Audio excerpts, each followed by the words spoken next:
बार गौर से देखिए, पूरा यकीन है कि ये तुम्हारा आदि नहीं है। गौर से? आदि का चेहरा 24 घंटे मेरी आंखों के सामने रहता है। गौर से आप क्यों नहीं ढूंढते उसे? देखिए, हम अपनी तरफ से पूरी कोशिश कर रहे हैं। नहीं कर रहे, आप लोग कोशिश नहीं कर रहे। मैं 2 दिन से आप लोगों को बोल रही हूँ कि प्रमोद को ढूंढिए, आदि उसी के पास है। प्रमोद मिल जाएगा तो आदि भी मिल जाएगा। हाँ बेटा, शांत हो जा बस। अच्छा एक बात बताइए, इनको अपने पति पे क्यों शक है? दोनों में झगड़े होते रहते थे। फाइनली ज्योति उसका घर छोड़कर चली आई। हो सकता है इसी गुस्से में। बेटा, एक और नासिक में मिला एक लावारिस नवजात बच्चा, और दूसरी ओर मुंबई में अपने बच्चे को ढूंढती व्याकुल और बेहाल ज्योति। ज्योति ने अपने ही पति पर उंगली उठाई थी। कहां था ज्योति का पति प्रमोद? क्या वाकई उसने ही अपने बच्चे को गायब किया था? और अगर हां तो क्यों? अरे इतना लेट? इतने घंटों पहले तुम मुंबई से चला था, क्या हुआ? माँ, इगतपुरी जाना पड़ा, कुछ सामान छोड़ना था। अच्छा सुन, हाथ मुंह धो के खाने पे बैठ जा, ठीक है? मैं फ्रेश होके आता हूँ।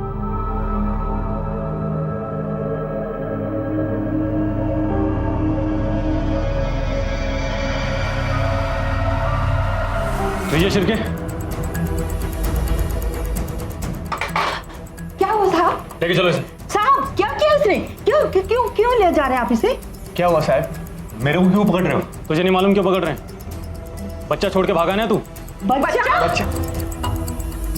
अब क्या हुआ? बोलती बंद हो गई तेरी? लेके चलो इसे। साहब कुछ मिस्टेक हो गया होगा साहब। सुनो तो साहब, साहब ये बच्ची नहीं है इधर। साहब मैं किसी बच्चे को नहीं जानता साहब, मैंने कुछ नहीं किया है। झूठ बोल रहा है तू, पहचान लिया गया है। तू ही था ना बच्चे के साथ?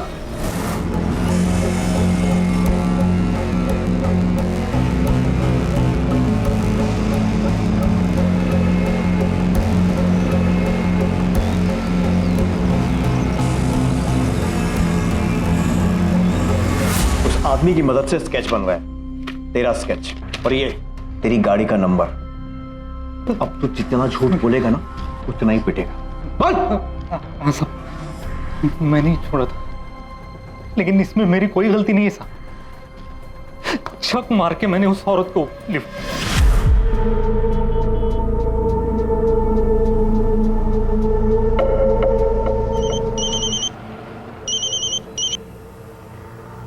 हाँ, वो पीछे पड़ा है।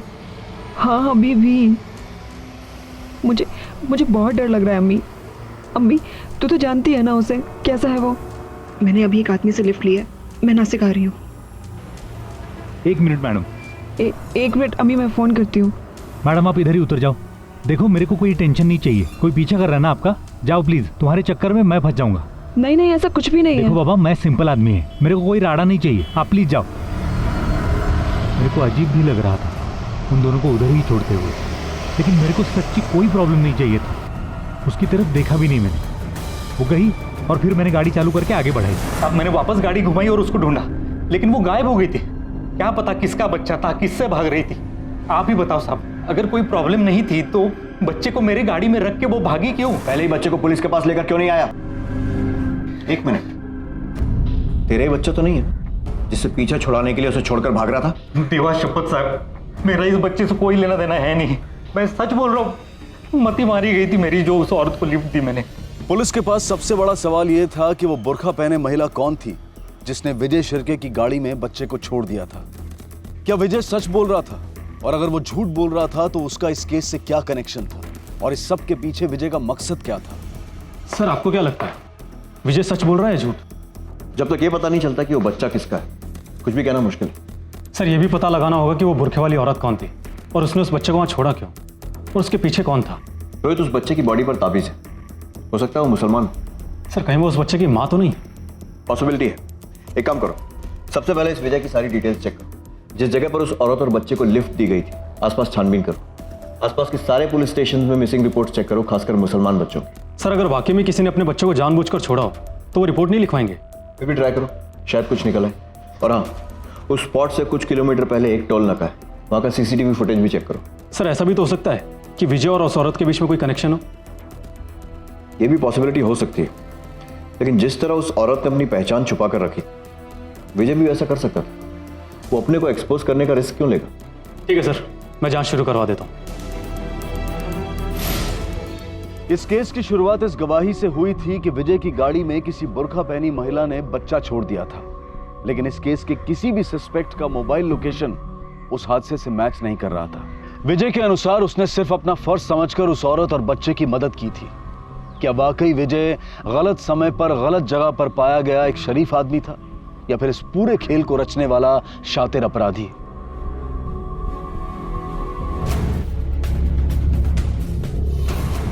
साहब, वो पहले से ऐसा ही है, सबको मदद करने का। मैं बोलता भी था उसको, लोग फायदा उठाएंगे। विजय की शादी नहीं हुई है।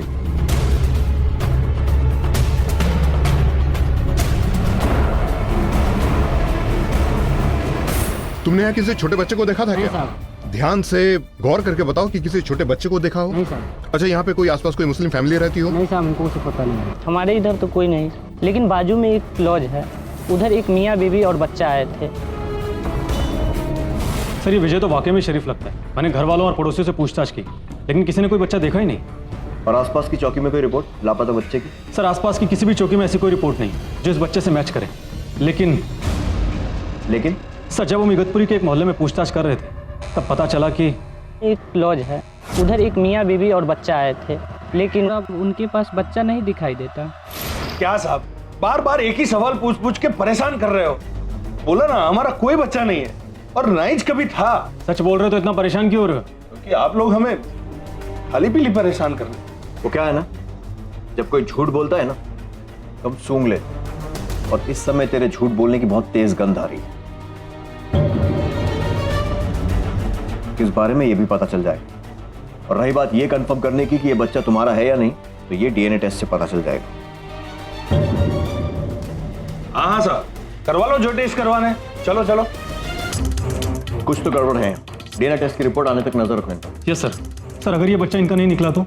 अभी कुछ कह नहीं सकते रोहित। ये देखो, जिन कपड़ों में बच्चा मिला मुंबई के किसी टेलर का लेबल है, साथ में एड्रेस भी है।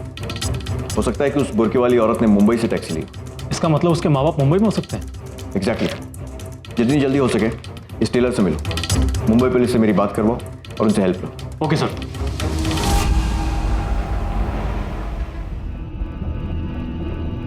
फातिमा, जल्दी से रखो। ज्योति के जाग जाने से पहले इसे लेकर जाओ जल्दी से। शुक्र है आज दीदी सो तो गई है, मुझे तो लगा था सो ही नहीं पाएंगी। डॉक्टर ने दवाइयाँ दी, ये इसलिए हो रहा है। जाओ लेकर जाओ जल्दी से। माँ, क्या हो रहा है? कुछ नहीं, ये सब पुराना सामान है ना। फातिमा। ज्योति। हाँ, ये जो यहाँ रख सामान दे। ज्योति बेटा। माँ, ये तो मेरे आदि के हैं। हाँ बेटा। तो इसको कहाँ ले जा रही थी? माँ, ये इसे फेंकने जा रही थी। माँ, मैं सिर्फ फातिमा से ये कह रही थी कि जब तक आदि नहीं मिल जाता, ये सब सामान गैराज में रख दे बस। बेटा, ये सब सामान तुम्हारी नजर के सामने रहेगा तो तुम्हें कितनी तकलीफ होगी, है ना? और मैं तुम्हें सफर करते हुए नहीं देखना चाहती ना। जाओ फातिमा, इसको रख दो संभाल के। जाओ लेकर जाओ। अच्छे से रख दे। हाँ, फातिमा, इसको लेकर जाओ। सुन, ढक के रखना। ज्योति, सब सही हो जाएगा ना माँ? हाँ, प्रॉमिस करो मुझसे। बिल्कुल, एकदम पक्का प्रॉमिस। प्रॉमिस बेटा, चुप हो जाओ।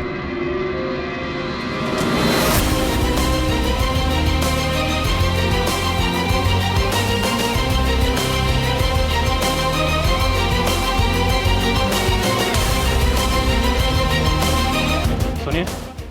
हाँ जी। ये कपड़ा आपकी दुकान से सिलवाया गया ना? सर मेरा दुकान में सिला हुआ है। फिर तो आप इस बच्चे को भी पहचानते होंगे? नहीं सर, बच्चे को तो नहीं पहचानता हूँ।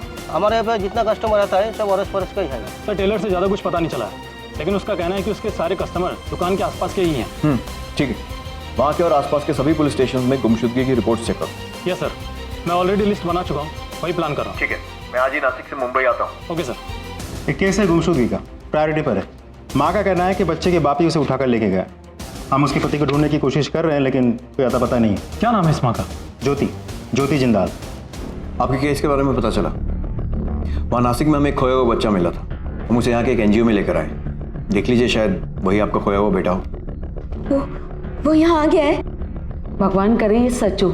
ज्योति को हर बार निराश होना पड़ता है। उम्मीद करते हैं कि इस बार आपको निराश नहीं होना पड़ेगा। कमले सर चलिए। आप क्यों बार बार मुझसे यही सवाल करते रहता है? आपको क्या लगता है कि एक माँ अपने बच्चे को नहीं पहचानेगी? सर प्लीज, कौन सी ऐसी माँ है जो अपने बच्चे को नहीं पहचानेगी? आप आदि को ढूंढिए सर, आदि को। इस तरह हर वक्त किसी दूसरे का बच्चा दिखाकर सह नहीं पाती है मेरी बेटी। ज्योति के बच्चे को ढूंढती मुंबई पुलिस और लावारिस बच्चे के माता पिता को तलाशती नासिक पुलिस। ज्योति के अचानक से इस बच्चे को अस्वीकार करने से जांच में गतिरोध आया। तहकीकात कुछ हफ्तों तक मानो थम सी गई। इस बीच उस मासूम बच्चे की उपेक्षा दयनीय थी। पुलिस को यकीन था कि इस मामले से जुड़ा कोई ना कोई इंसान झूठ बोल रहा था। क्या वो ज्योति थी या विजय? पता नहीं क्यों पर इस ज्योति की बातों पर यकीन नहीं हो रहा है। कुछ ना कुछ तो जरूर छुपा रही है। लेकिन सर वो तो खुद ही अपने बच्चे को दिन रात ढूंढ रही है। अगर सच में ही बच्चा उसका होता तो झट से वापस ले लेती। उसके केस की फाइल मिल सकती है? Sure sir. और वो मुस्लिम फैमिली, साजिद और दिलनाज और विजय, उनका कोई कनेक्शन निकला? सर अभी तक तो कुछ पता नहीं चला है। डीएनए मैचिंग रिजल्ट के लिए रुके हैं। जैसे ही कुछ पता चलेगा। बच्चे का माँ का मिलना बहुत जरूरी है। उसकी हालत खराब होती जा रही है। ज्योति जिंदाल ससुराल बोईसर में है। अभी अभी मायके शिफ्ट हुई है मुंबई में। पति के साथ प्रॉब्लम्स है सर। सर कहीं इन्हीं प्रॉब्लम्स के चलते पति ने इसलिए उस पर इल्जाम लगा रही है। जब तक उसका पति नहीं मिलता है ये बात साफ नहीं हो सकती। सर इस ज्योति का डीएनए टेस्ट करवा लेगा बच्चे से मैच करने के लिए। वो मैं हैंडल करता हूँ। तुम बोईसर पहुंचो, उसके पति के बारे में पूछताछ करो। Okay sir.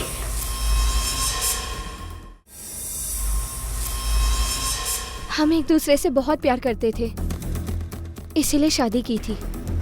धीरे धीरे प्रमोद का बर्ताव बदलता ही गया। ना उन्हें हमारी शादी की फिक्र थी और ना ही हमारे बच्चे की। वो अपना ज्यादा से ज्यादा समय मंदिरों में बिताने लगे और एक दिन आए अचानक बोलने लगे मैं स्वामी बन गया हूँ। और देखा तो लोगों की वाकई में काफी श्रद्धा थी उनमें। लोग दूर दूर से आते थे दर्शन करने के लिए। स्वामी जी, बेटी की शादी नहीं हो रही, घर में बहुत बड़ी टेंशन है। चिंता मत करो, समय पे सब ठीक हो जाएगा। प्रमोद।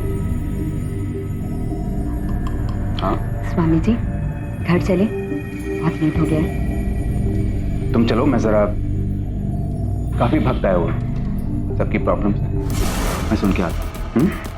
अब प्रमोद नहीं रहते, वो बदल चुके थे। हमसे ज्यादा तो भक्तों का हक था उन पे। वो ये समझने को तैयार ही नहीं थे कि हमें उनकी जरूरत थी। उनके पास जैसे हमारे लिए टाइम ही नहीं था। मेरा जीवन सभी का जीवन है, ना मेरा ना तुम्हारा, सिर्फ परमात्मा। बस, मैं तुम्हारी कोई भक्त नहीं हूँ प्रमोद। थोड़े दिनों में ना हमारा बेटा आदि भी तुम्हें पहचानने से मना कर देगा। फैमिली के लिए थोड़ा टाइम निकालो प्रमोद, वरना आदि को लेकर मैं मम्मी के पास चली जाऊंगी।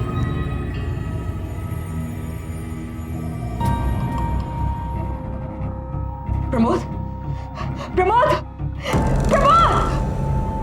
आदि की कोई फोटो है? क्या? फोटो, आदि की फोटो चाहिए हमें। लेटेस्ट कोई फोटो नहीं है आपके पास? हाँ, है। एक मिनट लाती हूँ।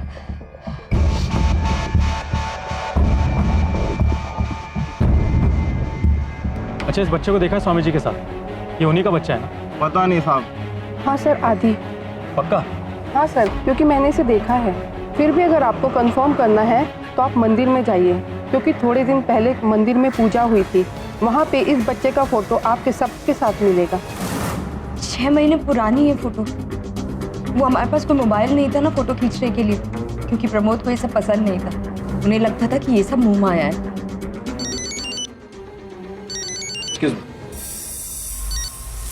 हाँ रोहित बोलो। सर बोईसर में बच्चे को क्लियरली कोई पहचान नहीं पा रहा है, लेकिन एक औरत ने कुछ हद तक पहचान लिया है। सर लेकिन एक गुंजाइश है।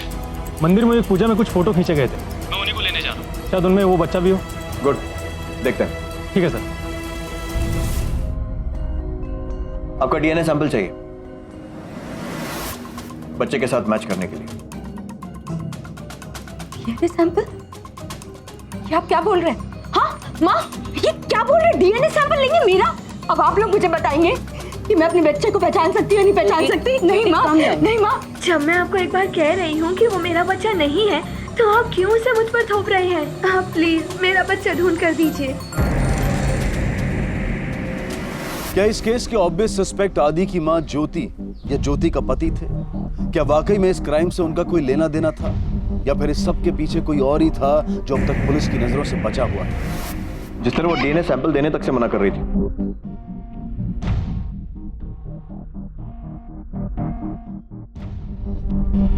फिर भी दोनों कुछ ना कुछ तो जरूर छुपा रहे। ऐसा कैसे हो सकता है कि उनके पास एक बच्चा था और एक दिन अचानक गायब हो गया? दोनों पर नजर रखो, बैकग्राउंड चेक करवाओ। और ये प्रमोद का कुछ पता चला? नहीं सर, वो सर में किसी को नहीं पता कि वो कहाँ गए। सर बच्चे के पेरेंट्स को ढूंढ के निकालना बहुत जरूरी है। बच्ची की हालत दिन ब दिन खराब होती जा रही है। एक काम करो, पेपर में उसका फोटो छपवाओ, शायद कोई इसे पहचान ले। हमारे पास ज्यादा टाइम नहीं है। Okay sir. पता था मुझे एक ना एक दिन पकड़े जाएंगे। ए, चुप, वरना एक तमाचा मारूंगा कि यहीं से गिर जाएंगे। ये क्या लगा रखा है कि बार बार पकड़े जाएंगे? हाँ, ये मगजमारी मेरे को ठीक नहीं लगती। सुन, कोई नहीं पकड़े जाएगा, क्योंकि डीएनए टेस्ट में अब हम पास हो गए। अब क्या पकड़े जाएंगे?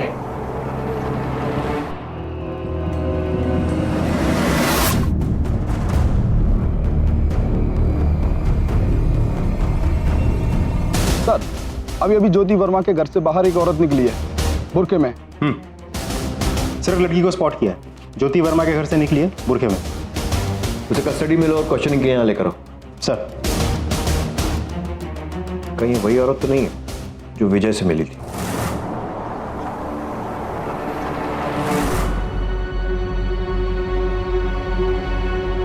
फातिमा शेख। लेकिन मैंने कुछ नहीं किया साहिब, मैं तो सिर्फ काम करके। कुछ नहीं किया तो ये क्यों छिपा रही थी? माफ कर दो साहिब, मेरे भी बच्चा है। स्पेशल खाना खरीदने वास्ते पैसे नहीं थे, इसलिए ले लिया।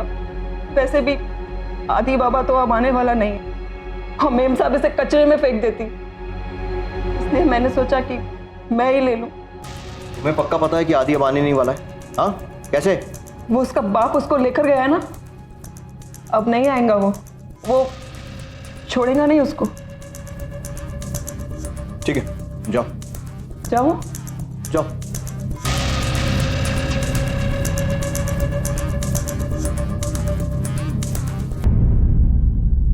झूठ बोल रही है। पता करो क्या वाकई में इसके कोई बच्चा है। देखो, शायद कोई पैसे वैसे की टेंशन तो नहीं। डिटेल जानकारी निकालो। शायद पैसे के लालच में इसने बच्चा गायब करने में मदद की हो। Yes sir. मामला दिन ब दिन पेचीदा होता जा रहा था। ज्योति का पति प्रमोद और बेटा आदि दोनों लापता थे। किसी कारणवश ज्योति ये नहीं चाहती थी कि वो पुलिस को मिले लावारिस बच्चे की मां साबित हो। वहीं फातिमा का बर्ताव संदेहजनक था। क्या विजय से हाईवे पर बुर्का पहने मिली औरत फातिमा ही थी? क्या संबंध था उन दोनों के बीच? साथ ही साजिद और दिलनाज पर भी नजर रखी जा रही थी, और इसी वजह से सामने आया एक बड़ा सच। ये सच उस लावारिस बच्चे के मामले से नहीं, बल्कि उससे भी बड़े केस से जुड़ा हुआ था। हेलो। ठीक है, मेरे फोन के लिए रुकना। सर, केस में एक लीड मिली है। कौन से केस में? साजिद और दिलनाज के केस में। आपका अंदाजा सही था, वो वाकई हमसे कुछ छिपा रहे थे। नहीं साहब, सच बोल रहा हूँ, हम लोगों ने कुछ नहीं किया साहब। तेरी पूरी हिस्ट्री हमारे पास, समझा ना? हाँ, झूठ बोलना बंद कर और सच बता। तेरी एक जगह से दूसरी जगह भटकने के पीछे राज क्या है? हाँ? नहीं सर। और तुम, तेरे पास तो बच्चा भी नहीं है, तो हर जगह डायपर क्यों खरीदती रहती है तू? वो भी 6 महीने से लेकर 12 महीने के बच्चे के लिए। तेरे बारे में ना हर जगह इंक्वायरी की हमने। कभी तू बच्चे के साथ दिखती है, कभी बिना बच्चे की। तू, तेरा क्या चल रहा है? तेरा बच्चा 12 महीने से बड़ा नहीं होता कभी? हाँ? तू क्या हो? बच्चा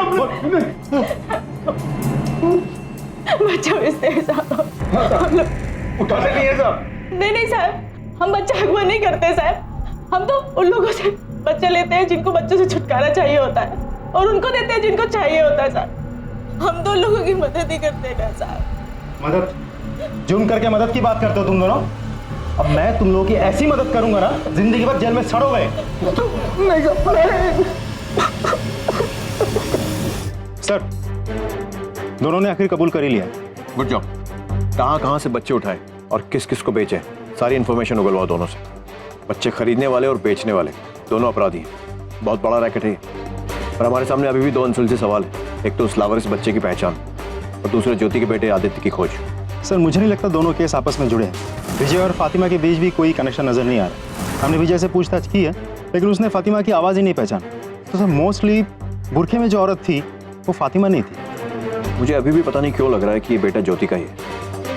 हमें उसका डीएनए सैंपल हासिल करना ही होगा। अब एक ही जरिया बचा है, ज्योति के पति प्रमोद को ढूंढना, जल्द से जल्द। सर हमने खबरियों के नेटवर्क को एक्टिव कर दिया, फोटोज भी सर्कुलेट कर दिया, खास करके मंदिर और धार्मिक जगहों पर। कुछ ना कुछ हाथ लग जाएगा सर। सलाम साहब। बोलो साहब को। तो पुणे से मेरे दोस्त का फोन आया था साहब। वो लोग ने अपने वो स्वामी प्रमोद को देखे लाए साहब।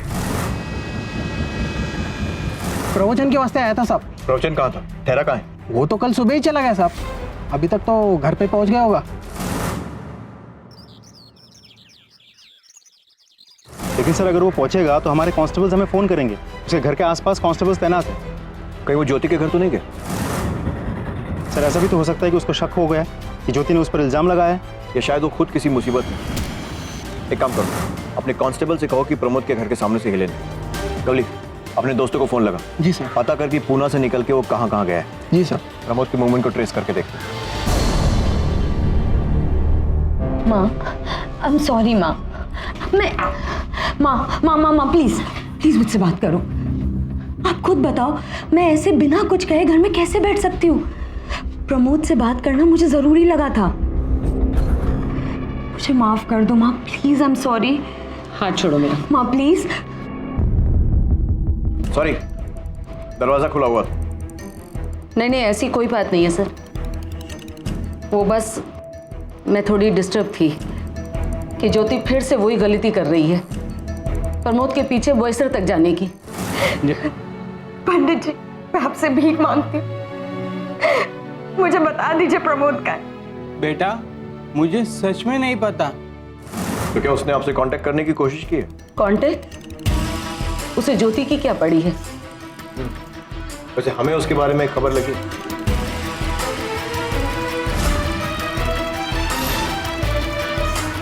कुछ मिला? जी सर, ये सामान मिला है। अच्छा यहाँ किसी को आने मत देना। जी सर।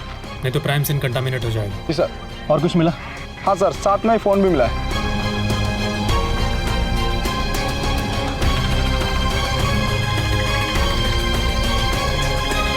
ये तो ज्योति की तस्वीर है।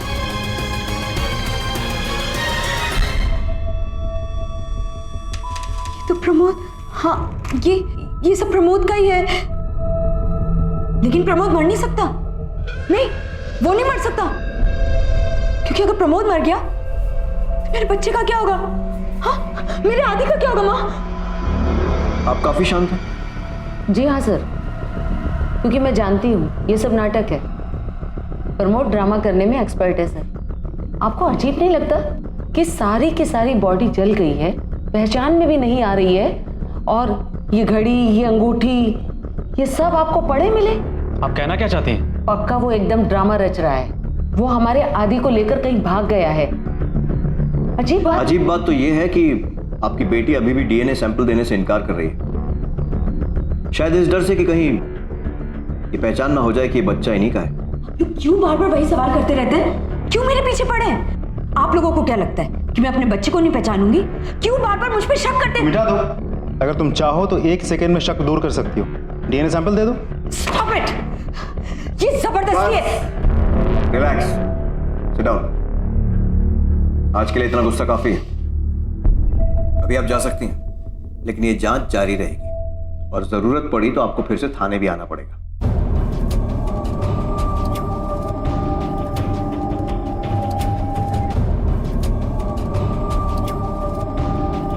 कोर्ट से डीएनए सैंपल कलेक्ट करने का ऑर्डर निकलवा। अब तो मुझे पक्का यकीन है कि ये ऐसी का बच्चा है। प्रमोद के पड़ोसी ने जिस फोटो के बारे में कहा जो कि मंदिर में खींची गई थी, उसमें उस बच्चे के होने की गुंजाइश है, राइट? क्या हुआ उसका? सर फोटो मंगवाए तो है, लेकिन क्या? इतना टाइम हो चुका है। पर्सनली वहां जाओ और वो फोटोग्राफ्स निकालो। Yes sir. इस ज्योति पर नजर रखो, इसके mobile phone records, landline records, सब कुछ निकालो। पता लगाओ ये और क्या क्या छुपा है। Okay sir. एक लावारिस नवजात बच्चा, फिर ज्योति का खोया बच्चा आदि, और अब एक हत्या। ये केस बेहद उलझ चुका था। पुलिस प्रमोद की हत्या की जांच में जुट गई। उनका सीधा शक ज्योति पर ही था और इस शक की पुष्टि करने की प्रक्रिया में उन्हें वो बढ़त हासिल हुई जिसका उन्हें इंतजार था। सर ज्योति की माँ सही हो सकती है सर। मतलब प्रमोद ने अपना ही मर्डर स्टेज किया? यस सर, क्योंकि देखा जाए तो हमारे पास ऐसा कोई भी तरीका नहीं है जिससे ये साबित हो सके कि हमें जो बॉडी मिली है प्रमोद की ही हो।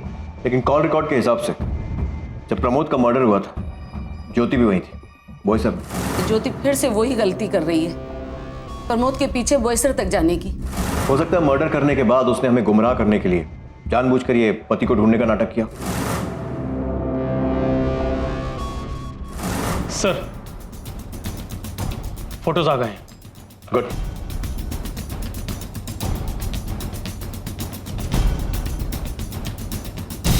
सर मतलब आप लोगों को जो बच्चा मिला था वो ज्योति का बेटा आदि है, तो फिर झूठ क्यों?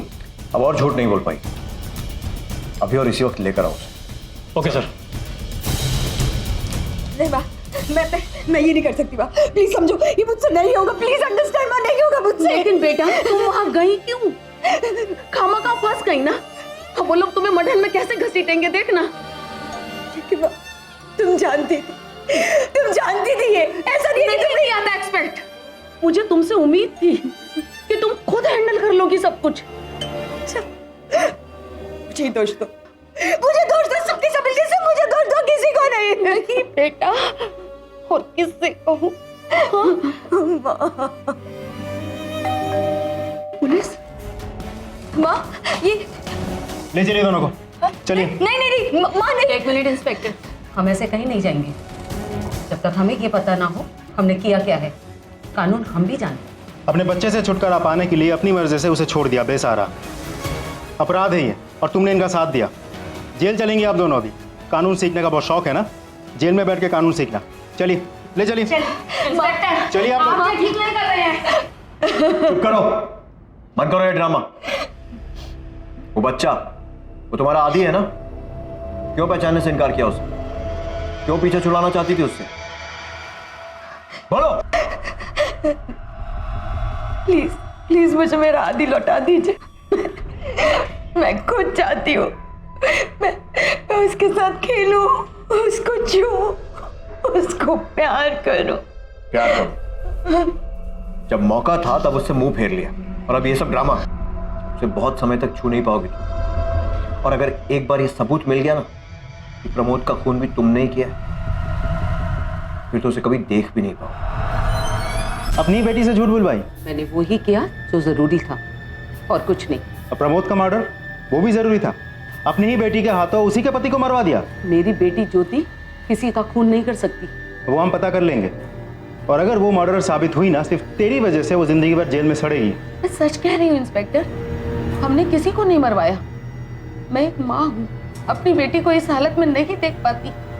उसे मेरे सहारे की जरूरत थी, मैंने उसे सहारा दिया, बस। सर करुणा का भी यही हाल है, मानने के लिए तैयार ही नहीं है कि प्रमोद के मर्डर के साथ कुछ भी लेना देना है। मतलब दोनों माँ बेटी एक ही बात पर अड़े हुए हैं। लेकिन मेरी समझ में ये नहीं आ रहा है कि मर्डर को ये कैसे पता चला कि प्रमोद कब मिलेगा और कहाँ मिलेगा। ये बात तो हम खुद भी ट्रैक नहीं कर पाए थे, तो फिर इस मर्डर ने कैसे? Exactly sir. So that means मुझे सबके फोन कॉल रिकॉर्ड चाहिए, मोबाइल, लैंडलाइन, सब क्विक। Yes sir.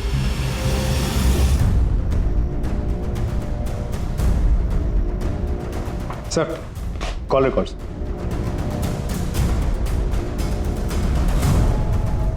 ये देखो लैंडलाइन रिकॉर्ड, ये कॉल आया था पूना से। मतलब किसी ना किसी से घर में बात हुई, कोई ना कोई जानता था कि प्रमोद कब लौटने वाला है और कितने बजे। सर ज्योति है उसकी माँ? नहीं, ज्योति तो पहले ही बोईसर के लिए निकल गई प्रमोद को ढूंढने। सर इसका मतलब जब कॉल आया था तो ज्योति घर पे मौजूद थी ही नहीं, उसके माँ ने ही कॉल रिसीव किया होगा। प्लस जो कांस्टेबल्स घर के बाहर थे उन लोगों ने भी करुणा को बाहर जाते हुए नहीं देखा। सर कहीं ऐसा तो नहीं कि कॉन्ट्रैक्ट किलर है?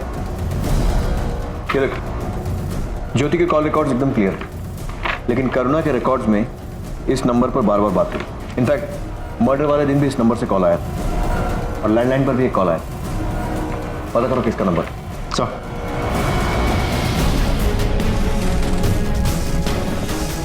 करुणा जिंदाल से क्या कनेक्शन है तेरा? जी कुछ भी नहीं, मैं तो किसी करुणा जिंदाल को जानता तक नहीं। तो अनजान लोगों से फोन पर बात करने का बहुत शौक है? जानता है क्या? तेरे फोन कॉल रिकॉर्ड्स।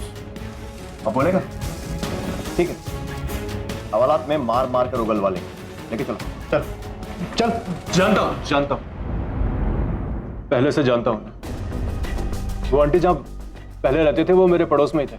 मैं तो बस ऐसे ही, आंटी अब अकेले रहते हैं, स्पेशली ज्योति की शादी के बाद। मैं बस उन्हें यूं ही कभी कभी कॉल कर लेता हूँ। क्यों झूठ बोल रहा है?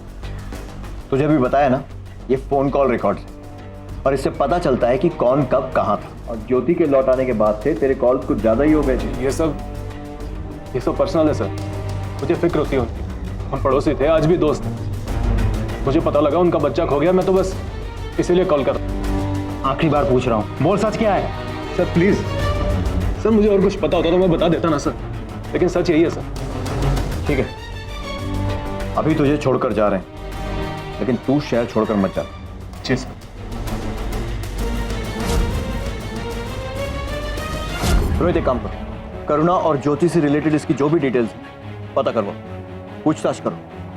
जो कुछ भी ये बता रहा है वेरीफाई करो, और जो कुछ भी ये छिपा रहा है खोज निकालो। Okay sir.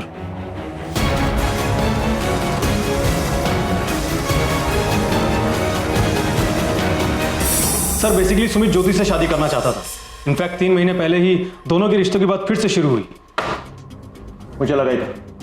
इसका मतलब यह है कि इस शादी की प्लानिंग तब से चल रही है जब ज्योति प्रमोद के साथ थी। एक काम करते हैं, इस केस की टाइमलाइन को फिर से एग्जामिन करते हैं। एक अनजान औरत विजय की गाड़ी में बच्चा छोड़कर जाती है, क्योंकि शायद ज्योति हो सकती है। फिर ज्योति खुद पुलिस में अपने बच्चे की गुमशुदगी की रिपोर्ट लिखाती है, ताकि किसी का शक उस पर ना जाए। राइट। और शायद इस दौरान कोई ज्योति की मदद कर रहा। फिर अचानक वो हुआ जिसकी उन्हें उम्मीद नहीं थी। वो बच्चा पुलिस के हाथ लग गया और बच्चे के जरिए पुलिस ज्योति तक पहुंच गई। डीएनए टेस्ट की बात निकली, लेकिन ज्योति ने इनकार कर दिया। ये क्या बोल रहे? डीएनए सैंपल लेंगे मेरा? लेकिन जैसे ही उन्हें भनक लगी कि प्रमोद का डीएनए टेस्ट करके भी ये साबित किया जा सकता है कि बच्चा उन्हीं का है, तो उन्होंने प्रमोद को मार दिया। शायद सुमित। सर लेकिन मैंने सुमित के कॉल ट्रायंगुलेशन रिकॉर्ड चेक किया था। जब मर्डर हुआ था तब सुमित मुंबई में था ही नहीं। तो सुमित ने प्रमोद को नहीं मारा, फिर किसने? सुमित के कॉल रिकॉर्ड।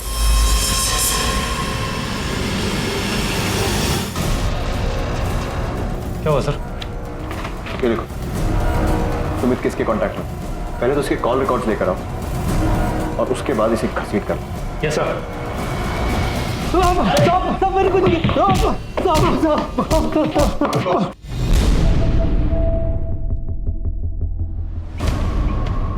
अब सच बोलेगा या उल्टा लटका कर बुलवाए? हमें पता था तू कहीं ना कहीं इन सब में शामिल है। अब आपको सच में कुछ गलत नहीं, सब कुछ साफ साफ दिखाई दे रहा है। तेरे फोन कॉल रिकॉर्ड्स हैं हमारे पास। सुमित से रोज बातें होती थी। हाँ, और जहां प्रमोद का मर्डर हुआ था तू वहीं पर था उसी वक्त। क्या हुआ? बोलती बंद हो गई? अभी खुल जाएगी। उल्टा लटका उसको। बता दो मैंने किया सब। हाँ लेकिन सुमित के कहने पे। सुमित भाई ने पिछले साल मेरी जान बचाई थी, उसका बहुत बड़ा एहसान था मुझ पर। बदले में उसने मुझे आदि को किडनैप कर कहीं दूर छोड़ाने के लिए कहा, लेकिन फिर वो मुझे ब्लैकमेल करने लग गया। कहा कि अगर हमने स्वामी को नहीं मारा तो उसका डीएनए पुलिस को मिल जाएगा और हम सब फंस जाएंगे बच्चे को छोड़ाने के जुर्म में। इसलिए मैंने प्रमोद को मार दिया। बोला मैंने विजय से सब कुछ करवाया था। प्यार करता था मैं ज्योति से, आज से नहीं, कॉलेज के टाइम से। करुणा आंटी को भी हमारा रिश्ता मंजूर था। वो तो चाहती थी कि हमारी शादी हो, लेकिन फिर ज्योति उस निकम्मे प्रमोद से मिली और उससे शादी कर ली। मैं तो उम्मीद छोड़ चुका था। फिर मुझे पता लगा कि वो प्रमोद कोई स्वामी वामी बन गया और उनकी शादी में प्रॉब्लम चल रही थी। तो मैंने मौका देख के उसे फिर से शादी के लिए प्रपोज किया। लेकिन तू वो बच्चा आदि का बोझ नहीं लेना चाहता था, हाँ? इसीलिए उसे बेसहारा छोड़ दिया। नहीं सर, वो मेरा प्लान नहीं था। तेरे छोटे बच्चे को कैसे? मैं तो उसे ऐसे बेसहारा छोड़ना भी नहीं चाहता था, लेकिन उसी ने बोला यही बेहतर रहेगा। किसने? वही सर जिसने इस सब प्लान बनाया। ज्योति? हाँ, मैंने किया है ये सब कुछ। मेरी बेटी ज्योति बहुत कुछ झेल चुकी थी। मैं नहीं चाहती थी कि वो बच्चा उसकी नई जिंदगी शुरू करने में रुकावट बने, एक रोड़ा बने। ज्योति का बहुत समय बर्बाद हो गया था। क्यों? क्योंकि उसने मेरी बात नहीं मानी। मेरी माँ सिर्फ मेरा भला चाहती थी। उन्होंने मुझे बताया कि प्रमोद आदि को लेकर चला गया था। सर, मैं आदि से बहुत प्यार करती हूँ और प्रमोद से भी। बदल दिया उसने मेरी बेटी को, दूर कर दिया मुझसे। अब याद रखा मैंने इंस्पेक्टर, कुछ भी नहीं भूली थी मैं। जब हाईवे पे आपको आदि मिला तो मेरी मम्मा ने मुझे समझाया कि आप लोग आदि को मुझसे बेहतर जिंदगी दे सकते हैं, एक अच्छे अनाथालय में। मम्मा ने मुझे ये भी कहा कि एक बच्चे के साथ मुझे कोई नहीं अपनाएगा, सुमित भी नहीं। इसीलिए मैंने वो ही किया जो मेरी मम्मा ने कहा। मैं मारना नहीं चाहती थी उसे, बस अपनी बेटी को उससे दूर रखना चाहती थी।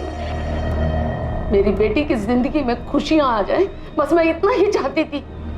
खुशियां ज्योति की जिंदगी में या तुम्हारी? तुम्हें सिर्फ अपनी पड़ी है, किसी और की नहीं। इसीलिए तुम चाहती थी कि वो उसी लड़के से शादी करे जिसे तुमने चुना है। तुमने उसकी जिंदगी बर्बाद कर दी अपने स्वार्थ के लिए, अपने दिल में भरी हुई नफरत के लिए, अपने ईगो के लिए। बस इंस्पेक्टर, ऐसा कुछ भी मत बोलिए। जितना अपनी बेटी को मैं चाहती हूँ उतना कोई और नहीं चाहता। वो सिर्फ मेरा भला चाहती है। चेस भाई, मी जरा हलका होऊन येतो. अरे हा बघ, आता चेअर्स केलं आणि चाला लगेच टाकी खाली कराय.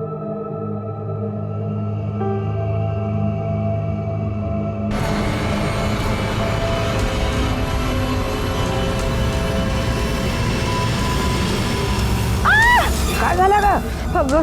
काटा लागला. अरे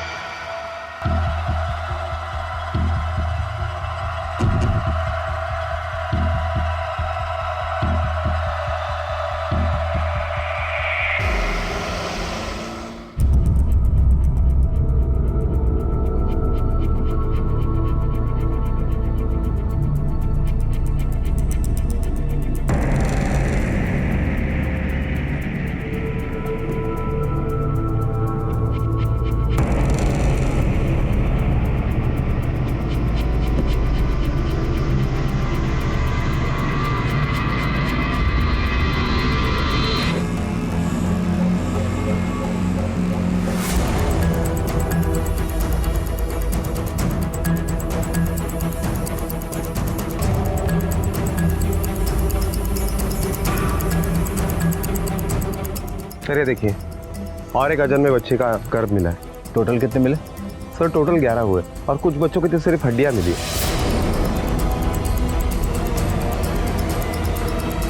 देखो कुछ और मिलता है क्या? Okay sir. बच्चे भगवान का रूप होते हैं, लेकिन ये वो भगवान थे जिन्हें किसी इंसान ने कोई रूप लेने ही नहीं दिया। महाराष्ट्र के लातूर के जंगल से पुलिस को 11 अजन्मे गर्भ मिले और जिनमें से कुछ तो अवशेष के नाम पर कंकाल बन चुके थे। यूं देखने से तो यह गैर कानूनी तरीके से किए गए गर्भपात का केस लग रहा था, लेकिन इसकी तह में सच्चाई कुछ और थी, जो शायद जुड़ी थी एक 13 साल की लड़की सीमा के साथ। कौन थी ये सीमा और कैसे ये अजन्मे गर्भ उससे संबंधित हो सकते थे, क्योंकि सीमा तो खुद एक बच्ची थी। आखिर क्या थी कहानी इस सीमा की?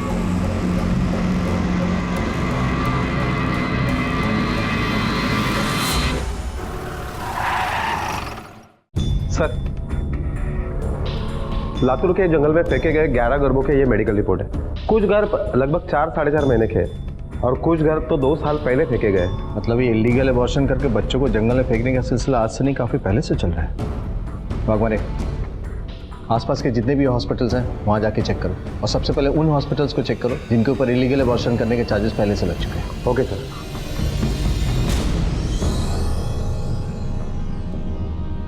एक मिसल पाव दे। पैसे है क्या?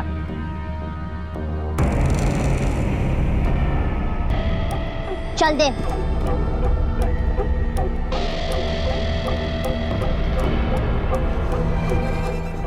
इसका काट ले।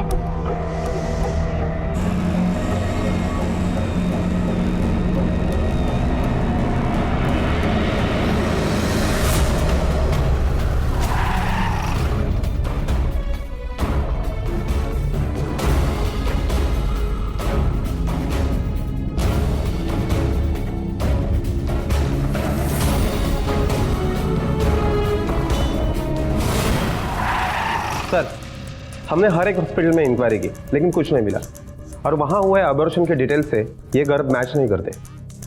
इसका मतलब ये सारे अबॉर्शन इलीगल तरीके से हॉस्पिटल के बाहर हुए हैं। सर, मुझे लगता है कि हमें रेड लाइट एरिया में इंक्वायरी करनी चाहिए, शायद वहाँ से कोई सुराग मिल सके। एक और जगह है जहाँ से पता चल सकता है।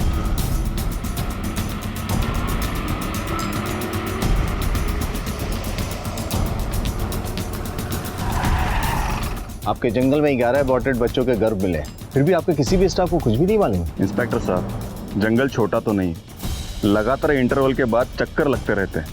आता 24 तास तर कोणाला बसू शकत नाही ना।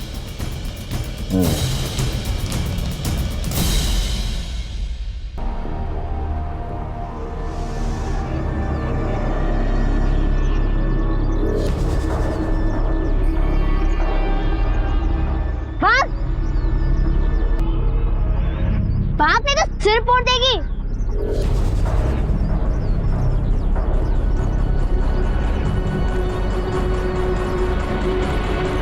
ले खा ले।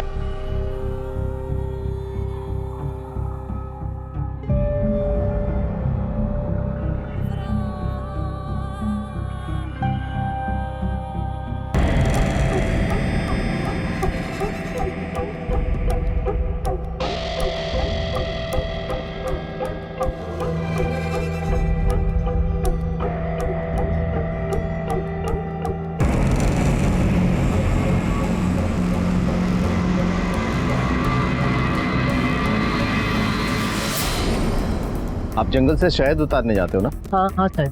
उधर किसी को कुछ फेंकते हुए देखा आपने? हाँ, 5-6 महीना हो गए सर। कि लड़की को जंगल में वो 3-4 बार थैली फेंकते हुए देखा था। क्या उम्र होगी उसकी? 13-14 साल की होगी सर। चेहरा याद है?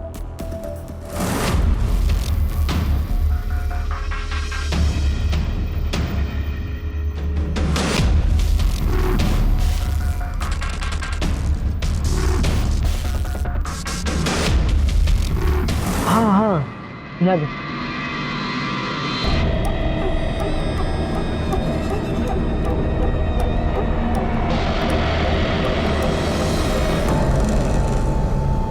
आगे से कोई चीज मांगने का नहीं, सीधा इस पत्थर से सिर फोड़ देने का और छीन लेने का, समझा क्या?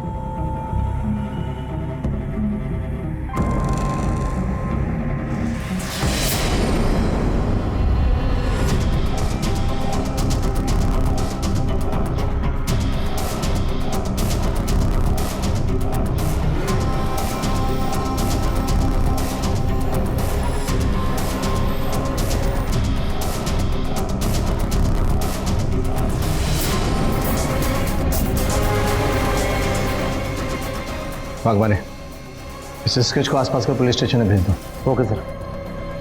पुलिस को अजन्मे बच्चों से जुड़ा एक चेहरा मिला था जो एक ऐसी लड़की का था जो खुद 13 साल की थी। पर क्या यह संभव था कि एक 13 साल की लड़की के 11 गर्भ गिराए जा सकते हैं? तो फिर क्यों इस सीमा पर संदेह के बादल घिर रहे थे? और वो खुद किस तरह की इंसान थी जो एक तरफ तो चोरी और मारपीट कर रही थी और वहीं दूसरी तरफ एक भिखारी बच्चे की भूख की तड़प को समझते हुए उसे खाना खिला रही थी और फिर उसे हक छीन कर लेने जैसा सबक भी सिखा रही थी। ये अपराधी थी या खुद किसी अनहोनी अन्याय का शिकार बनी थी?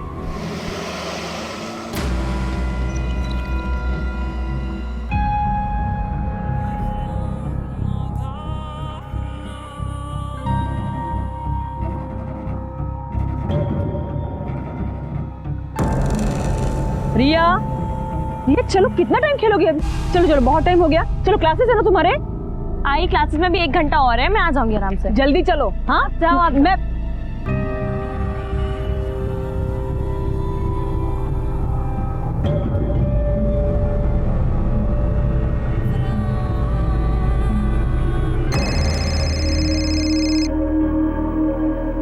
हेलो। हाँ हाँ जी। ए,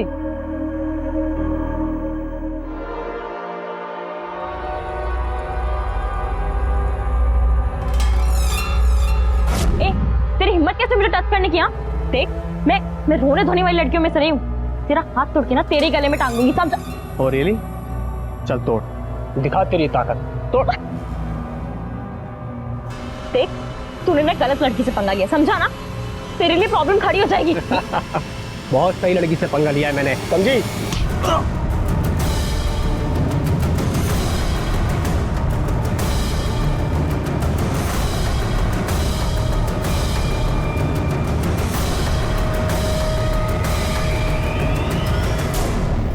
मेरे भाई पे हाथ उठाती, तेरी इतनी हिम्मत? खबरदार जो उस पे हाथ उठाया तो। जिस बच्चे ने आपके भाई को सबक सिखाया, बदतमीजी करने से रोका, आप उस पे हाथ उठा रहे हो? शर्म नहीं आती आपको? तब कहाँ थे आप जब आपका ये भाई मेरी बच्ची को छेड़ रहा था?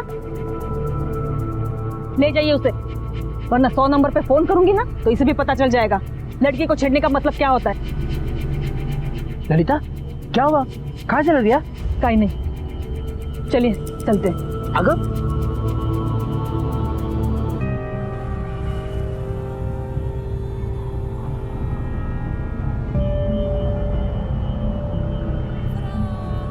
तुम भी चलो।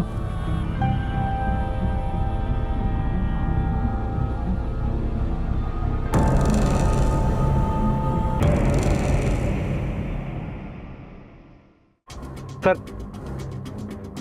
चाकोरामेद पुलिस स्टेशन से हमें खबर मिली है कि वहां के हाईवे पर 7 महीने पहले एक लड़की ने एक आदमी पर जानलेवा हमला किया और उसके बाद वो भाग गई। सर, हमारे पास जो स्केच है वो उस लड़की के डिस्क्रिप्शन से काफी मिलता जुलता है और उनके यहाँ जो डिटेल्स है उसे पता चला है कि उस लड़की का नाम सीमा है।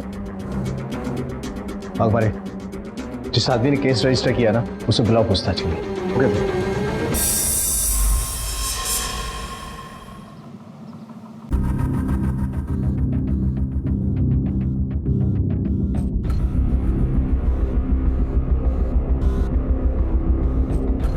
तुम्हारा दिमाग तो सही है? किसी को भी घर पे लेके आई तू? 50-100 रुपए देके उसे चलता करती? तुझे पता है, आज मैं रैकेट खेल कर आ रही थी ना, तो एक लड़का ना बात करने के बहाने इधर उधर हाथ मार रहा था। हाँ ना, पता है, बदतमीजी दे रहा था, मतलब कहीं भी टच किया जा रहा था। मैंने भी ना खूब सुनाई है उसे कि बात तो उसकी हिम्मत ही नहीं कुछ बोलने की। हाँ, इतनी बदतमीज लड़का था, बहुत सुनाया कसम से उसे, इतना सुनाया ना। प्रभाकर, अरे ते बेचारे हालत कर बग ना। मुझे लगता है उसके आगे पीछे शायद कोई नहीं होगा। बस, दुनिया में ऐसे बहुत लोग होते हैं, हम सबका सहारा नहीं बन सकते। तुला मानुस की दाखवायची आहे ना, दाखवा ना, पर उससे घर से निकाल। ठीक है, पहले उसे कुछ खिलाती हूँ। नाही म्हणजे माहित नाही किती दिवस उपाशी आहे बिचारी। तुला जे करायचं असेल ते कर, पर उसे घर से निकाल। और ये जो अपनी ममता है ना, उसको कंट्रोल कर ले, इससे पहले कि कहीं हम किसी मुसीबत में ना फंस जाए, समझी?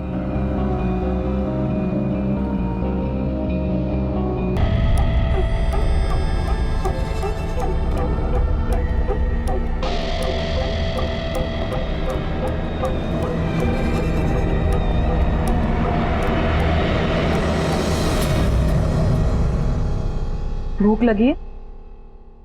खाना खाओगे?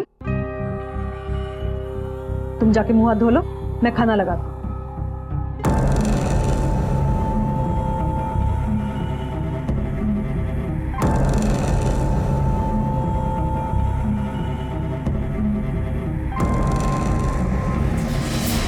सर, उस दिन के बाद से तो मैंने कान पकड़ ली। सपने में भी किसी की भलाई करने की नहीं सोचूंगा, जिसकी जो मुसीबत वो खुद संभाले। हुआ क्या था उस दिन? सर, उस दिन मैं हाईवे से जा रहा था। अंकल, लिफ्ट मिलेगी? हाँ हाँ, बैठो। तुम्हारा नाम क्या है बेटा? सीमा। अच्छा, मतलब आपने ऐसा कुछ भी नहीं किया जिसकी वजह से वो आप पे हमला करे? सर, ऐसा क्या? मैंने तो वैसा भी कुछ नहीं किया। वो कंफर्म पागल थी। बताओ, 2 इंच तक चाकू घुसा दिया। और कोई पैसे सामान कुछ भी लेके नहीं भागी? कोई चोरी नहीं की? नहीं सर, कुछ नहीं चाहिए था उसे, बस चाकू मारकर भाग गई। लेकिन बाद में मुझे लगा कि उसे आदमियों से नफरत है, शायद जाने अनजाने में किसी से बदला लेना चाहती है।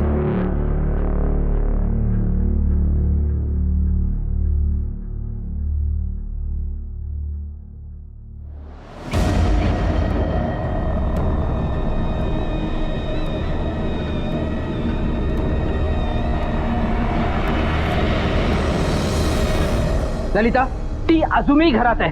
तुमने कहा था खाना खिलाकर उसे भेज दूंगी। तुम्हारा दिमाग तो ठीक है? दिमाग का तो पता नहीं, लेकिन ऐसे जवान लड़की को सड़क पे नहीं छोड़ सकती मैं अकेले। मेरा दिल नहीं मानता। यही डर लगता है कि किसी ने उसके साथ कुछ। प्रभाकर, वो बाहर बिल्कुल भी सेफ नहीं है।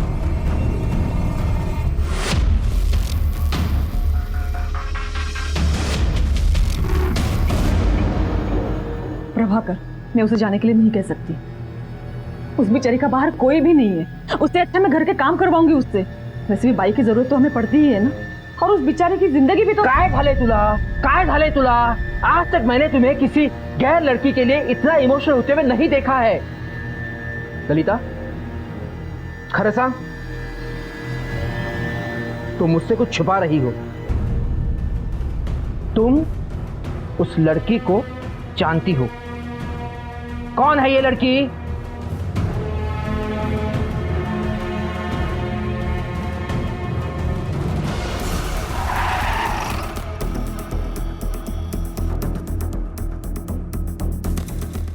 सर, ये गोविंद देशमुख हमसे झूठ बोल रहा है। इंक्वायरी के दरमियान पता चला कि एक नंबर का घटिया और दिलफेक आदमी है। जहां लड़की देखी नहीं, फिसल गया। इसका मतलब हो सकता है उसने ही कोई बदतमीजी की हो, जिसकी वजह से लड़की ने चाकू मारा। लेकिन 14-15 साल की लड़की हाईवे पे चाकू लेके क्या करेगी? किस मकसद से खड़ी थी और लिफ्ट मांग रही? सर, मला वाटतं हा गोविंद देशमुख आपल्यापासून काहीतरी लपवतोय। हो सकता है वो और भी कुछ जानता उस लड़की के बारे में जो हमसे छुपा रहा हो। वाघमारे, उसको फिर से बुलाओ, और इस बार वो अपनी मर्जी से नहीं, हमारी मर्जी से बोलेगा। Okay sir. क्या हालत बना के रखी है बालों की। हफ्ते में एक बार तेल लगाने में क्या प्रॉब्लम है तुम्हें? आई, मुझे ना चंपू बनने का कोई शौक। अरे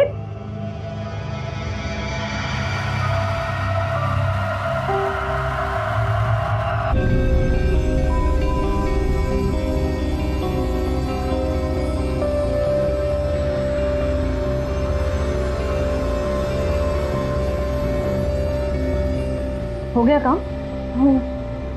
जाके आराम करो।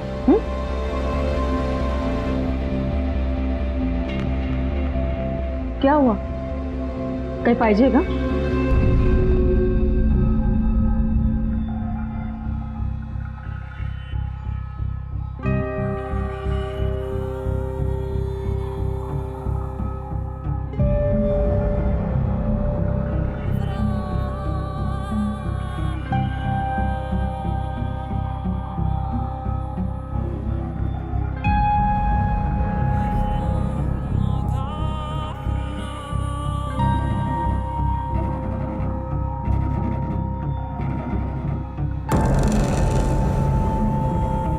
ललिता, मेरा चेकबुक का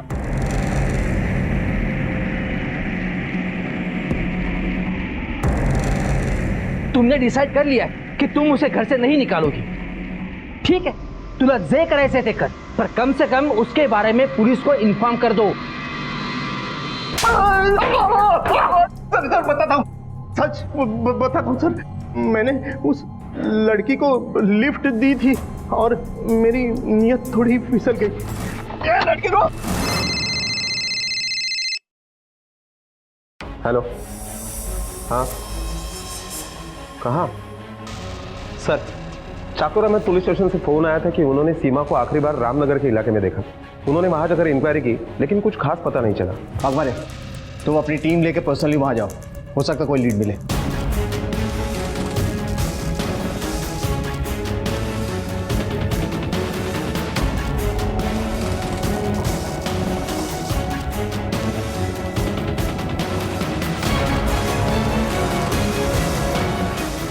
इस लड़की को देखा है कहीं?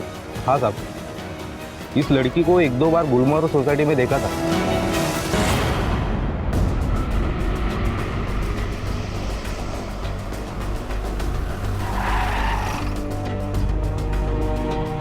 संदेश नहीं कहा।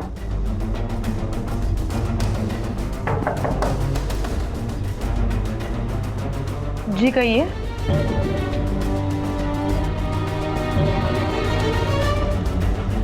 इस लड़की को कभी देखा?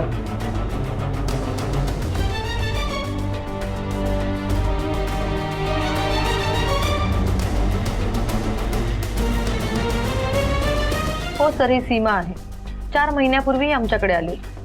इसे काम की जरूरत थी इसलिए हमने इसे काम पे रख दिया था. बहुत ईमानदारी से काम करती थी. खूब चांगली मुलगी होती सर. पर एक दिन अचानक काम छोड़कर चली गई. क्यों? पता नहीं सर. एक दिन सुबह उठकर मैंने देखा तो वहाँ पे कोई नहीं था और जब से गई है तब से वापस भी नहीं आई. दाताना चोरी वगैरह? नहीं सर. उसे काम की जरूरत थी और आप लोगों को कोई प्रॉब्लम नहीं थी उससे. फिर ऐसे अचानक जाने की वजह क्या हो सकती है? क्या उसने अपने बारे में कुछ बताया आप लोग को? नहीं सर. जैसे तैसे तो उसने अपना नाम लिखकर हमें बताया था. बेचारी बताती भी कैसे, वो गूंगी और बहरी थी. सीमा आज का न्यूज़पेपर कहाँ है? सीमा आज का न्यूज़पेपर कहाँ है? सीमा न्यूज़पेपर कहाँ है? न्यूज़पेपर कहाँ है? न्यूज़पेपर नहीं पता. आपको यकीन है वो गूंगी बहरी थी?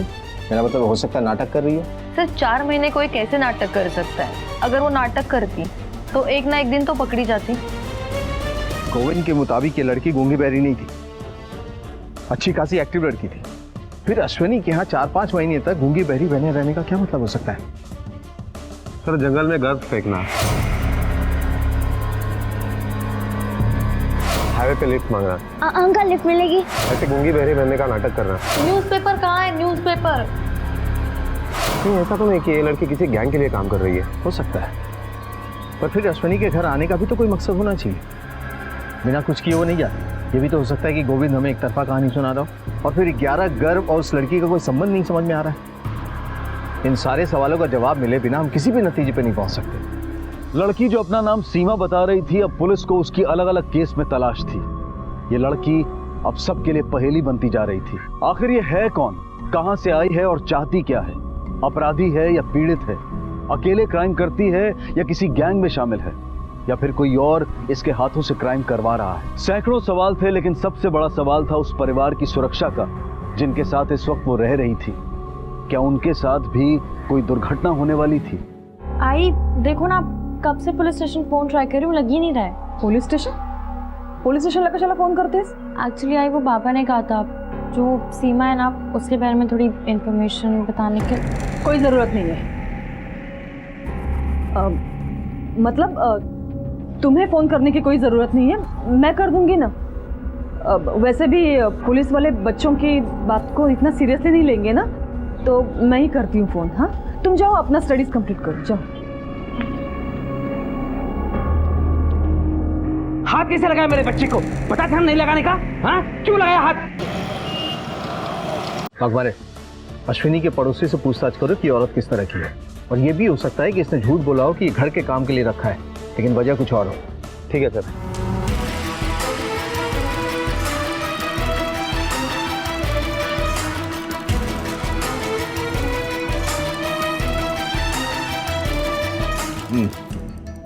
ठीक है सर. अश्विनी के बारे में उसके पड़ोसियों की राय तो बहुत अच्छी है, लेकिन उसके पति के बारे में बहुत खराब है. अखबार इसे अपने पुलिस स्टेशन बुलाओ. वहीं ये डिटेल में बताएगा कि लोगों की राय इसके बारे में खराब क्यों है.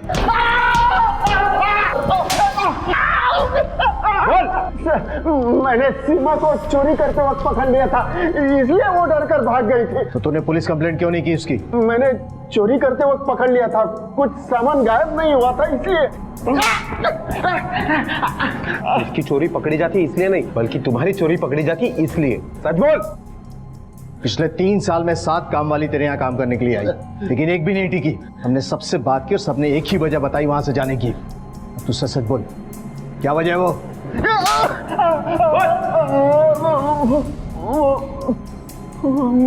मैंने उसका फायदा उठाने की कोशिश की थी, वो समझ गई और भाग गई. अश्विनी को भी ये बात पता चल गई थी. कैसे? कैसे क्या सर? हर औरत को अपने पति की सच्चाई पता होती है, पर वो ढिंडोरा पीटकर अपनी और अपने पति की बदनामी नहीं चाहती, और इस वजह से मैं चुप थी. सर सीमा बहुत अच्छी लड़की है, अगर मैं अपना मुंह खोलती तो बेवजह उसकी बदनामी हो जाती. सीमा के अबॉर्शन और प्रेगनेंसी के बारे में कुछ जानती हैं आप? क्या सर? वो इतनी छोटी सी लड़की है, अभी तक तो उसे पीरियड्स भी नहीं आए थे, और वो प्रेग्नेंट कैसे हो सकती है? इतने यकीन के साथ कैसे कह सकती हैं आप? सर मैं एक औरत हूँ, और एक औरत की नज़र से ये बात नहीं छुपती. चाहे वो छुपाना चाहती तो भी।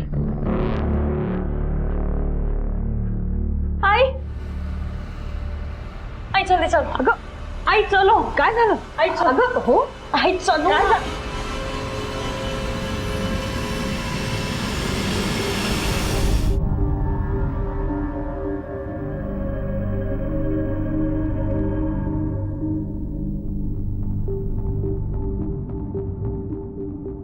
सीमा जब आपके यहाँ आई थी तो उसके पास कोई सामान था, मतलब कपड़े या छोटी मोटी चीजें? नहीं सर, वही कपड़े थे जो उसने पहने थे। मेरे पास उसकी फोटो है सर। ये तो यूनिफॉर्म लग रहा है। यही कपड़े पहन के आई थी ये? जी सर।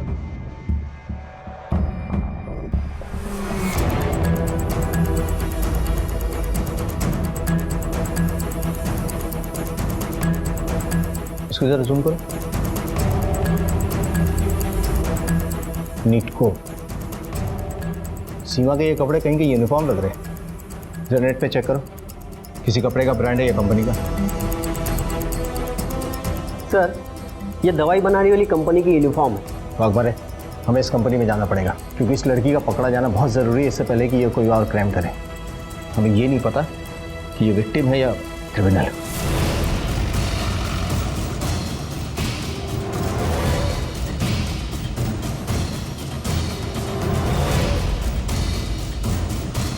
लड़की को पहचानते हो? नहीं सर, ये हमारे कंपनी में काम नहीं करती। मतलब तुम अपनी कंपनी का यूनिफॉर्म किसी को भी पहना देते हो? वैसे नहीं है सर, दिखाइए वो तस्वीर। सर, इस लड़की के पास ये यूनिफॉर्म कैसा है ये तो मुझे मालूम नहीं, पर ये लड़की हमारे कंपनी में काम नहीं करती, ये तो कंफर्म। सर ये झूठ बोल रहा है। कंपनी के वर्कर्स ने सीमा को पहचान लिया और उनका कहना है कि सीमा इसी के साथ यहाँ आती थी। सर, उनकी कोई गलतफहमी हुई होगी, मैं इस लड़की को नहीं। मारो मत। चलिए बता, सीमा और 11 फीटस से तेरा क्या वास्ता है? फीटस? घर? सर नहीं, मैं उसके बारे में कुछ नहीं जानता सर। मैंने पहले झूठ कहा था कि उस लड़की को मैं नहीं पहचानता। मैं पहचानता हूँ उस लड़की को, ज्यादा नहीं पहचानता हूँ। उसे रास्ते पे मिला था, उस पर तरस खा के मैंने उसे काम पे रखा था सर। वाघमारे, देख रहे हो, तरस खाने वाले की लाइन लगी हुई है। सच सच बोल वरना हम तेरे ऊपर तरस नहीं खाएंगे। सर मैं सच ही बोल रहा हूँ सर। अरे सर, जर तू तिला कामावर ठेवलं होतं तर मग फॅक्टरी मधल्या कुठल्याच वर्करने तिला पाहिलं कसं नाही? वो फैक्ट्री में चाइल्ड लेबर अलाउड नहीं है ना, तो मैंने उसको डोमेस्टिक घर काम के लिए रखा हुआ था। चाइल्ड लेबर अलाउड नहीं है मतलब नहीं है, न घर न फैक्ट्री। और तेरे घर में भी किसी ने नहीं देखा। पिछले 3 साल से तेरे यहाँ एक बाई काम कर रही है, उसने भी नहीं। खरं सांगा, ती तुला कुठे भेटली होती? हाँ?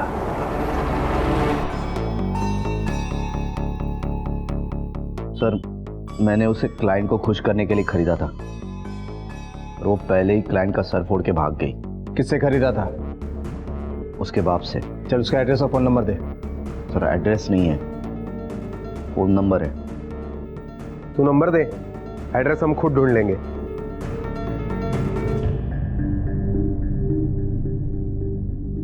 सीमा, सीमा, ये कुछ कपड़े तुम्हारे लिए, बाद में पहन लेना। रिया, रिया,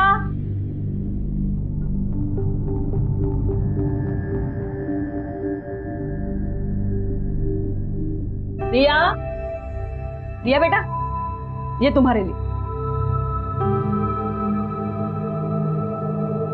ओह माय गॉड, आई आपको याद था? यही ड्रेस पसंद आई थी ना तुम्हें उस दिन? हाय, आई तो थैंक यू। चलो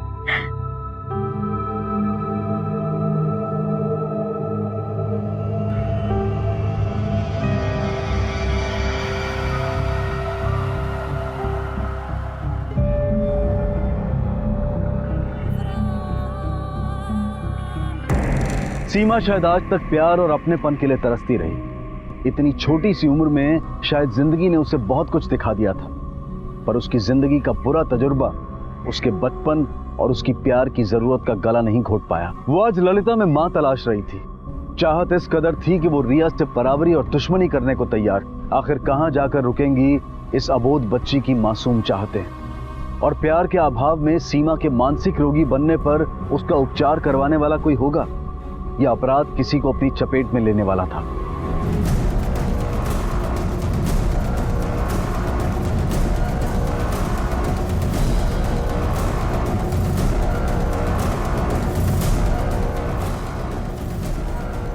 तो ये सीमा का बाप कैसा?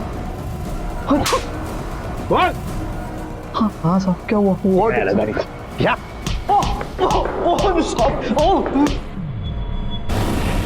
देख, सब कुछ सच बता दे, वरना तेरी सारी हड्डियां तोड़ के रख दूंगा। बता। हाँ साहब, सीमा मेरी ही बेटी है, लेकिन मैं उसको किसी को बेचा नहीं साहब। मैं बेचा नहीं उसको, आपको कोई तो भी झूठ बोला है साहब। अगर सीमा को तूने उसे नहीं बेचा तो तेरा मोबाइल नंबर उसके पास कैसे आया? मुझे नहीं पता साहब, वो संदीप साहब के पास मेरा नंबर कैसे चला गया। तुझे कैसे पता कि उसका नाम संदीप है?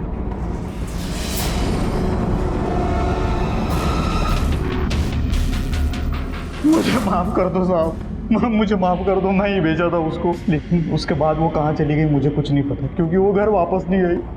मुझे नहीं पता आई सब कुछ। वाघमारे, टाइमलाइन के हिसाब से सीमा के बाप दीपक ने जनवरी में उसे निटको के मैनेजर संदीप को बेचा, और उसी महीने की 30 तारीख को संदीप उसे क्लाइंट के पास भेजता है, और तकरीबन 1 महीने के बाद मार्च के दूसरे हफ्ते में वो अश्विनी के पास गई, और वहां से जो जुलाई में भागी वो अब तक नहीं मिली। सर, अभी तक उस लड़की के बारे में जितनी भी इंफॉर्मेशन मिली है, उसे यही लगता है कि वो लड़की बहुत ही खतरनाक है और शायद किसी बड़े क्राइम से जुड़ी हुई है। हमारे बावजूद इसके उन 11 गर्भों के साथ सीमा का कनेक्शन समझ में नहीं आ रहा है। वो क्या चीज है जो इन दोनों को जोड़ती है?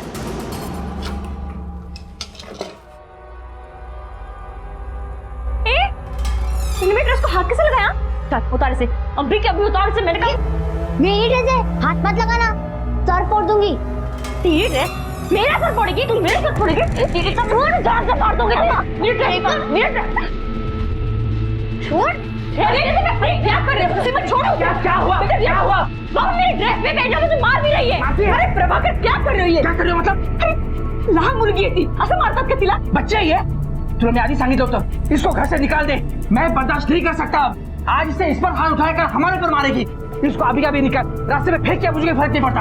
हाँ बाबा, मैं खुद नहीं चाहती वो यहाँ पे रहे। कोई अच्छी जगह देखे मैं खुद छोड़ाऊंगी उसे। बात आज क्या छोड़ के आना, समझी? अरे हो, मला ही मुलगी या घरामध्ये नको आहे, समजलं? मी उद्या जाते। मी तुला सांगितलं, ये आज इसे मार सकती है, तुम्हें मार सकती, मुझे मारेगी। मैंने बोला ना एक बार। हाँ, आप चिल्लाओ मत। अभी झगड़ा बंद करो, शांत बनो।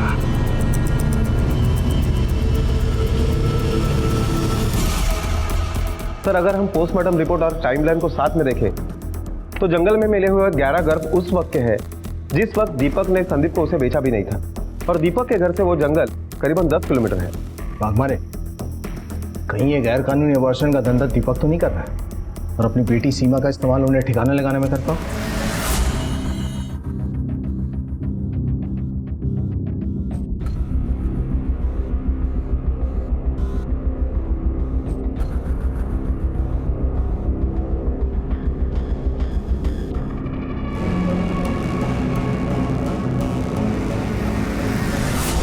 ये दीपक की बेटी सीमा है ना, क्या जानते हो इसके बारे में? इसके बारे में क्या जानेंगे साहब, ये तो बस 1 ही महीना यहाँ पर रुकी थी। इससे पहले कहाँ थी वो? माहित नहीं सर, जब वो 7 साल की थी तो एक दिन अचानक गायब ही हो गई। दीपक बोला वो गांव में आतिया के पास है, तो हमने सच मान लिया। उसके 6-7 साल बाद कुछ ही महीनों पहले अचानक फिर से वैसे वो वापस भी आ गई। फिर कहाँ चली गई आज तक नहीं मालूम।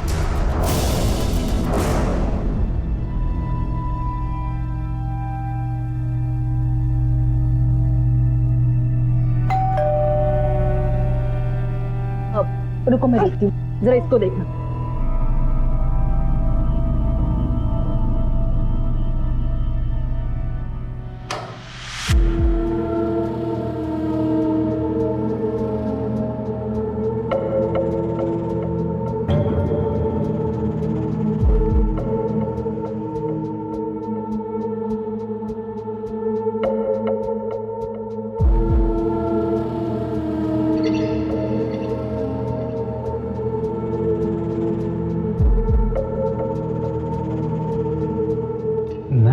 लड़की यहाँ कैसे? अपने काम से काम रखो। ये लड़की यहाँ पे किसी को बोलने की जरूरत नहीं है। काम से काम रखने के लिए मुझे क्या मिलेगा?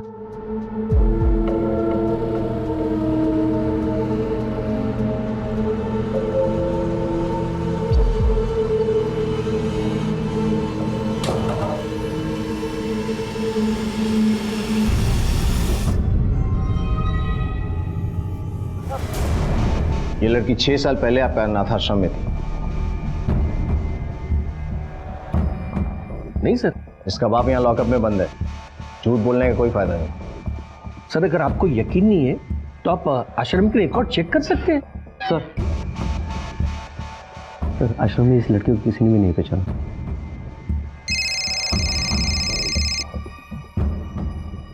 हेलो, कौन सा हॉस्पिटल में? Okay sir.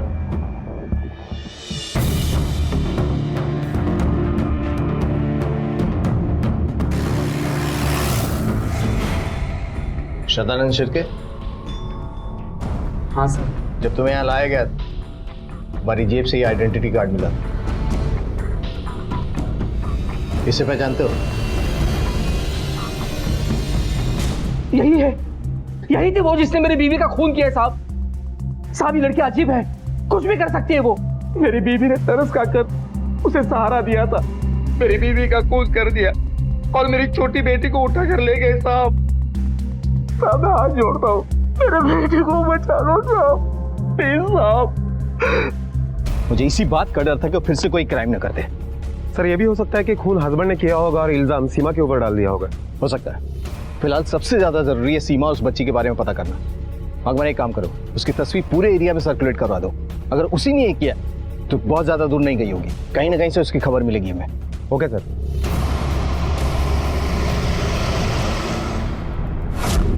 आपके और बीवी के बीच में कोई प्रॉब्लम थी क्या? आप मुझ पर शक कर रहे हैं? मुझ पर? मेरे बाइको का खून झाला है, मेरी बच्ची गायब है। आपको हमेशा इतना गुस्सा आता है? नहीं ऐसी बात नहीं है, मैं सच कहता हूँ। मेरे और मेरी बीवी के बीच में कोई प्रॉब्लम नहीं थी, सिर्फ उसकी भलाई की आदत थी ना, उससे मुझे बहुत गुस्सा आता था। ये भी हो सकता है कि उसके प्रोफेशन का असर हो।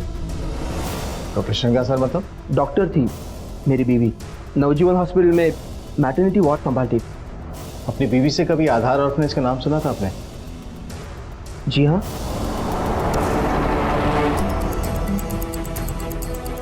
सगळ्या लहान मुलांना गाडीत बसवा।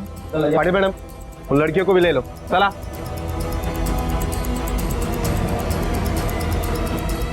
अरे क्या हुआ, क्या चल रहा है सब? हाँ सर, यहाँ लोग भी आते थे और वो हमें उनके पास भी भेजते थे। अगर मना करो तो हमें मारते भी थे और भूखा भी रखते थे। सर यहाँ कुछ लड़कियों का तो एक बार नहीं कई बार अबॉर्शन भी हुए हैं।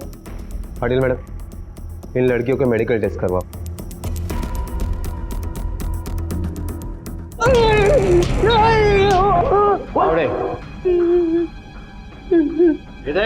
आश्रम की लड़कियों की मेडिकल रिपोर्ट। हर लड़की मल्टीपल सेक्सुअल रिलेशनशिप में, जिससे ये पता चलता है कि एक बार नहीं उन पर कई बार सेक्सुअल असॉल्ट हुए। चलिए बता, ये गर्भपात कौन करता है? वो डॉक्टर ललिता करती थी। वो आश्रम की लड़कियों के गैर कानूनी तरीके से अबॉर्शन करती थी। सीमा के साथ भी यही हुआ था? नहीं सर, वो बहुत छोटी थी, हम उससे किसी के पास नहीं भेजते थे। उसे हम गर्भ जंगल में फेंकने के लिए यूज करते थे।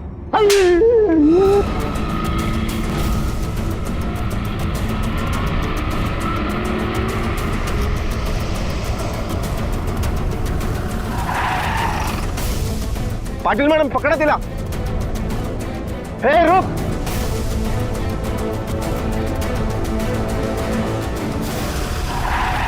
साहब मैं आश्रम से घर आने के लिए भागी थी।